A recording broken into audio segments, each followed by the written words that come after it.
Bonjour à tous et encore bienvenue dans cette nouvelle vidéo. Aujourd'hui, nous allons apprendre à développer un module avec Python. Et puis, à la fin de cet exercice, vous aurez votre examen qui vous permettra de pouvoir travailler aisément. Donc, dans cet exercice-là, je vais donner des astuces qui vont permettre de pouvoir travailler plus facilement. Alors, vous avez l'habitude d'utiliser des programmes qui s'exécutent en boucle jusqu'à ce qu'on ait saisi un bouton ou bien qu'on ait saisi une instruction de sortie. C'est ce que nous allons apprendre à faire aujourd'hui. On va réaliser un programme qui va s'exécuter, qui va nous demander de choisir un chiffre entre 1 et 3. Et lorsque nous aurons choisi le chiffre 1, il va juste afficher une description à l'écran pour dire vous avez choisi 1, ainsi de suite. Et donc, ce qu'on va faire ici, c'est que lorsque l'utilisateur va choisir 0, automatiquement le programme va s'arrêter. Et puis, si l'utilisateur souhaite relancer, il peut le faire.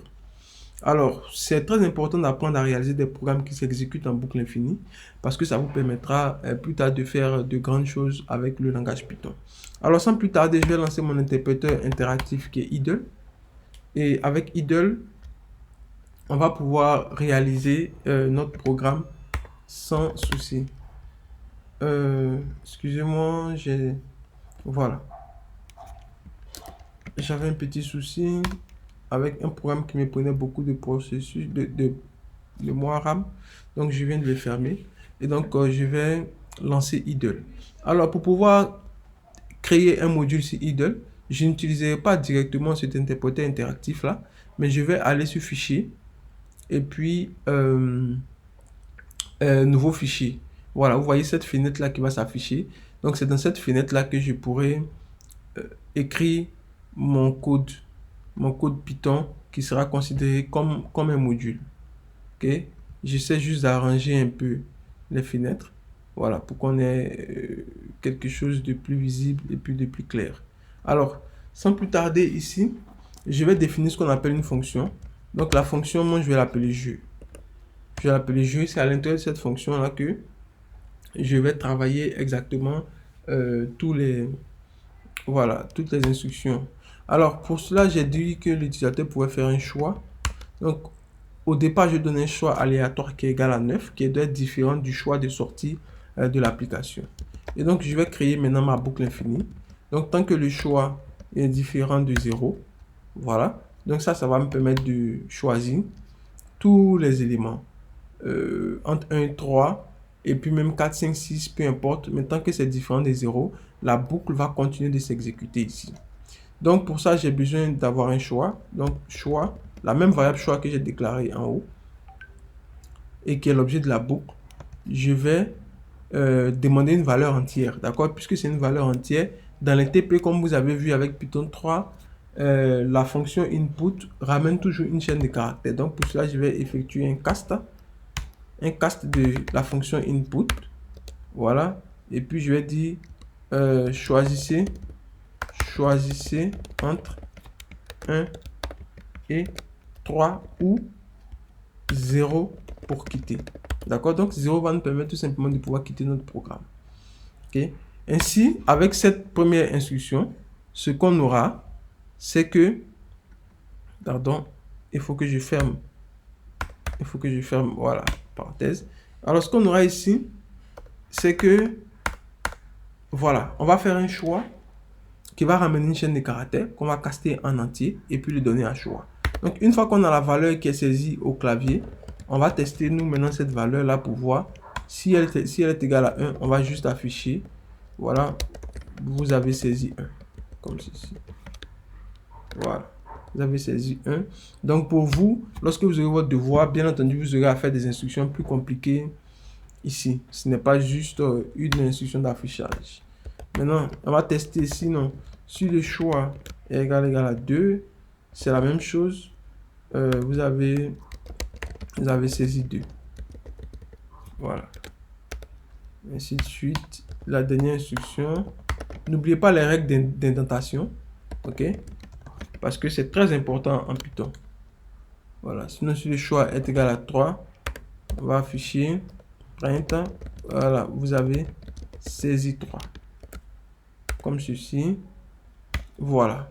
Et puis maintenant, au cas où il saisit 4, 5, 6, peu importe, en tout cas une autre valeur qui n'est ni 1, ni 2, ni 3. Alors nous, ce qu'on veut faire, c'est juste afficher un truc vide. D'accord? Parce que de toutes les manières, ça va revenir. Choisissez entre 1 et 3. Donc, on n'a pas forcément besoin de mettre une description. Je fais ça parce que si l'utilisateur choisit par exemple 0, la valeur 0, vous allez voir que ici, on va forcément afficher ce qui est ici avant de pouvoir mettre peut-être le message de sortie de la fonction qui sera par exemple merci et à bientôt. Merci et à bientôt. Voilà. Vous voyez, comme ça. Donc là, on va tester notre programme. On a fini de faire notre module et il faut maintenant qu'on le teste dans l'interpréteur interactif. Donc pour pouvoir tester notre module, ce qu'on doit faire, c'est l'enregistrer déjà. Donc à mon module, je vais donner par exemple un nom qui est devoir. Par exemple, je mets un nom tout simple, c'est pas un nom qui est vraiment important. À vous, lorsque vous avez développé vos différents modules avec Python, vous pouvez mettre des choses qui sont assez relevant, voilà, on peut savoir ce que vous avez mis ici. Donc moi je vais juste appeler devoir.py. Je vais laisser le dossier où ça s'enregistre par défaut et puis je vais enregistrer. Vous voyez, donc vous voyez, lorsque j'ai enregistré, maintenant comment est-ce que je vais faire appel à ce module que je viens de créer dans mon interpréteur interactif. Alors c'est des choses que vous avez déjà vues. Tout simplement, je vais l'importer. Donc, si j'importe le nom que j'ai donné. Donc, vous voyez ici, le nom, c'est devoir. Donc, ce que j'ai fait ici, j'importe devoir. Mais là, maintenant, je suis dans mon interpréteur interactif. OK? Donc, si j'importe devoir, il me dit no module named devoir. Alors, c'est normal. Vous savez, c'est normal. Souvent, il n'a pas encore chargé. Si vous comprenez ce que je veux dire. Alors moi, ce que je fais souvent, ça dépend des machines. J'ai lancé des processus qui sont quand même assez lourds et qui ralentissent ma RAM. Donc ce que moi je fais tout simplement, je vais refermer tout ce que j'ai fait. OK? Et puis je vais réouvrir idle. Je vais réouvrir idle. Voilà. Donc vous voyez là, j'ai une nouvelle fenêtre d'interpréteur. Et je vais importer mon devoir, tout simplement. Vous voyez que là, ça a pris. Donc, ce n'est pas un problème de code. C'est juste que ma machine rame un peu. Donc, elle a du mal à charger les différents modules qui sont créés automatiquement. Il va falloir donc que je nettoie un peu ma machine. Voilà, donc lorsque j'ai importé le devoir, si je teste, vous voyez que devoir est défini comme un module qui se retrouve dans ce dossier-là. Alors, pour pouvoir utiliser la fonction d'un module, vous savez très bien ce qu'on a fait, ce qu'on a donné comme instruction, donc comme syntaxe. Donc from devoir importe la fonction, on l'a appelée jeu tout simplement. Et donc si je teste jeu, vous voyez que jeu, c'est une fonction qui se retrouve à cette adresse là. Pour ouvrir le fichier que je viens de faire récemment, voici, vous allez dans le fichier ouvrir et vous allez rencontrer le même fichier. Voilà, ce n'est pas un autre fichier. Voici ce qu'on a fait par ici. Donc pour pouvoir exécuter, tout simplement, j'appelle la fonction. Voici comment on appelle une fonction en Python et je fais jeu. Donc le programme va s'exécuter maintenant. Choisissez entre 1 et 3. Donc si je choisis 1 ou 0 pour quitter, vous voyez, il me dit que vous avez choisi 1. Si je choisis 3, c'est pareil, il va me dire que vous avez choisi 3. Alors si je choisis par exemple 6, si je choisis 6, il n'affiche rien. Et puis, il me demande toujours de choisir entre 1 et 3, comme on l'avait précisé. Donc, si je choisis par exemple 2, c'est la même chose, je choisis 2, ainsi de suite. Donc, ce programme va s'exécuter en boucle jusqu'à ce que j'ai choisi 0. D'accord? Donc, lorsque je choisis 0, automatiquement, merci et à bientôt. Et on revient sur mon interpréteur interactif idle. Donc, vous voyez tout ce long chemin blanc là, il n'y avait pas les signes de l'interpréteur interactif parce qu'on exécutait le module. Donc ça, c'est vraiment une bonne manière de créer des modules. Et donc pour votre examen, c'est ce que je vais vous demander de faire, de créer des modules et puis de les partager dans le fichier, dans la zone de votre plateforme campus où vous allez justement mettre ce programme-là. Alors, n'hésitez pas à créer plusieurs fonctions dans votre module. Alors, cela vraiment dépend de vous. Moi, ici, c'est à juste illustratif pour vous montrer un peu comment ça fonctionne. Et donc, dans les examens que je vais vous donner, voilà, vous allez réaliser un peu ce genre de programme qui vont nous permettre, par exemple, de trouver les racines d'un polynôme, c'est-à-dire les zéros d'un polynôme, ou bien de mettre en place une calculatrice. OK?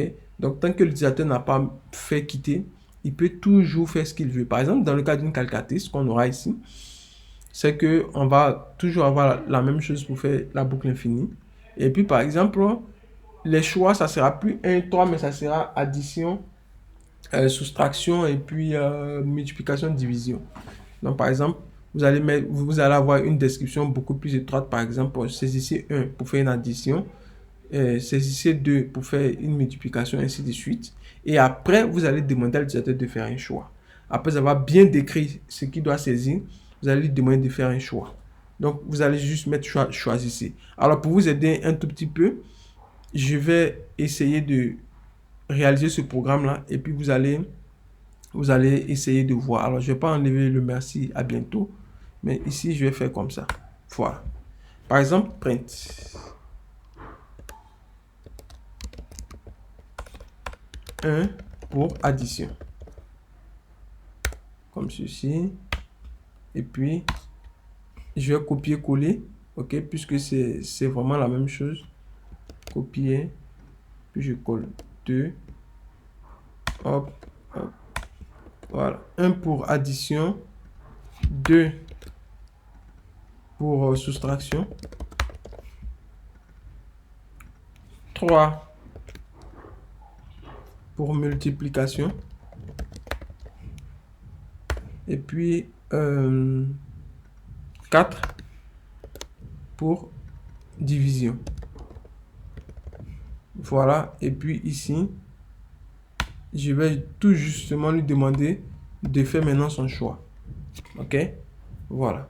Ou bien ça, tout simplement, moi je mets ça dehors pour ne pas que ça s'affiche à chaque fois. Vous voyez, ça serait quand même assez barbant d'afficher ça à chaque fois qu'on veut revenir.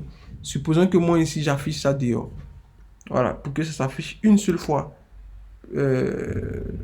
durant l'exécution de mon programme. Et puis, voilà. Voilà. Et puis maintenant, pendant que je rentre maintenant dans ma boucle, c'est dans ma boucle que je vais lui demander justement de faire un choix où j'aurai mon int, input, faites. Donc, choisissez votre opération. Comme ceci. 2 points, voilà. Pour des soucis de lisibilité, tout simplement. Voilà. Donc, par exemple, moi ici, je vais voir si le choix, il est égal à 1. Ça veut dire que, automatiquement, il va faire une addition. OK? Donc, ici, ce que moi, je vais faire, c'est que moi, je vais déclarer une fonction addition qui va prendre 2 paramètres. On va prendre paramètre A, paramètre 2, puisque je vais additionner juste deux éléments. Voilà. Donc, cette fonction-là, elle va me retourner tout simplement A plus B. A plus B. Voilà, c'est tout ce que fait cette fonction. Elle me retourne l'addition de ces 2 paramètres-là. Alors, donc, moi, si j'ai fait le choix de 1, alors qu'est-ce qui va se passer? Je vais demander à l'utilisateur de donner les deux nombres qu'il veut additionner, par exemple. Donc, je vais dire, par exemple, nombre 1. Nombre 1 reçoit int, input, donner le nombre 1.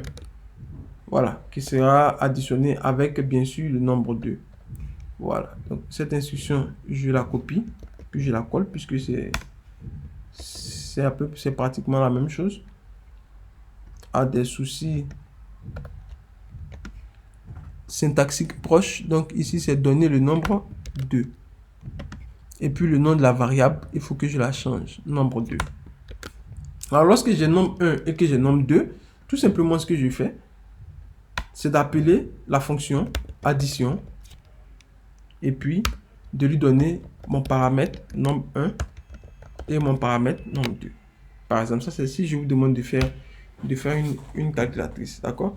Et comme ici, ça renvoie juste l'addition, donc maintenant il faut l'afficher, ok? Donc, ce que je fais, je vais appeler ce résultat, voilà, résultat, et puis maintenant je vais faire mon formatage. Donc, print, je dois afficher ce qui a été saisi, donc je fais F pour utiliser le F-string, voilà, et puis, pardon, je fais comme ça à nombre 1 plus nombre 2 égale nombre 3, tout simplement. Il faut juste préciser nombre 1 plus nombre 2 égale résultat. Alors, c'était pas prévu que je vous montre tout ça, mais bon, dans l'inspiration de la programmation, voilà, j'ai juste décidé de faire ça. Voilà. Donc, vous voyez un peu, c'est un peu ça ce qu'on veut faire, un peu ça ce qu'on veut obtenir comme résultat. Donc, si j'enregistre,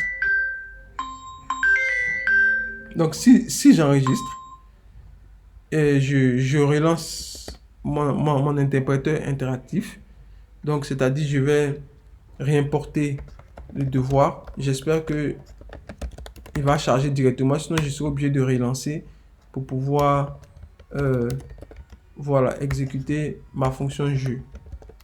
From devoir importe jeu, donc je fais jeu tout simplement. Hop, je vais essayer entre 1 et 3 ou 0 pour quitter, ça veut dire qu'il n'a pas vraiment pris en compte. Donc ce que je fais, je vais fermer mon interpréteur interactif. Ici c'est bien enregistré, et puis je vais essayer de relancer idle. Voilà. Donc une fois que j'ai relancé idle, j'importe devoir que j'ai appelé from devoir importe jeu. Voilà. Donc à partir de devoir, je vais importer jeu et je vais exécuter jeu. Donc vous voyez, 1 pour addition, 2 pour subtraction, 3 pour multiplication, 4 pour division. Alors si je choisis 1, tout simplement de donner le nombre 1, je donne 2. Le nombre 2 c'est 5. Et puis quand je fais, vous voyez, 2 plus 5 égale à 7, il me demande encore de choisir l'opération, ainsi de suite, jusqu'à ce que je choisisse 0 pour pouvoir quitter ma calculatrice. Donc je vous remercie d'avoir suivi cette vidéo et je vous donne rendez-vous dans les prochaines pour encore plus d'explications.